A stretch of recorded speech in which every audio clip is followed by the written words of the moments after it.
types of dances, international dances. Yes. Yes. And before we start with our discussion, allow us to introduce ourselves. My name is Adrian Mar. My name is Hello everyone. I'm Owen Salmon. Okay, we are the group 4.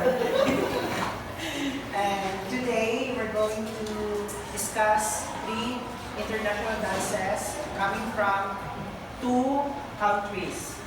Indonesia, 2 from Indonesia and 1 from Bohemia. So first, let's discuss the Kecap Trans dance of Indonesia. So what is the capital city of Indonesia? Sige, Jakarta. Jakarta, yes. So, Miss Dasan, can you please read?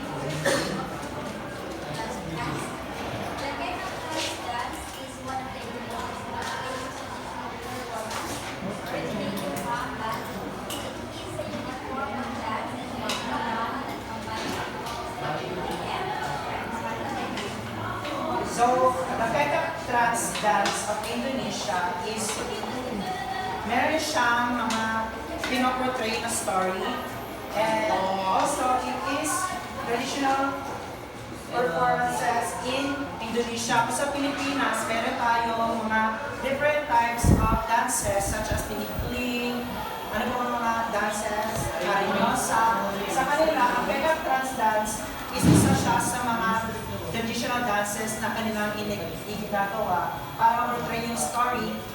Later on, we're going to discuss that. So, origin and history. Kecap developed in the 1930s, inspired by the ancient Saya ritual, a sacred binding ceremony where dances enter a trance to communicate with spirit. Later, it was adopted into a theatrical performance with the help of German artist Walter Spitz, incorporated scenes from the Hindu epic Ramayana.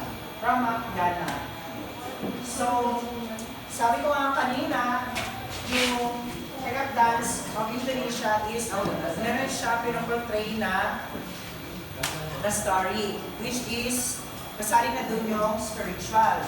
So, distinctive features. So, ang Kecap dance is wala siyang mga instrument na ginagamit. Kundi, yung ginagamit nila para makaproduce ng sound is yung mismo mga voices nila.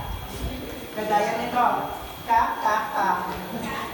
Is Tagalog na nga, hindi yan English.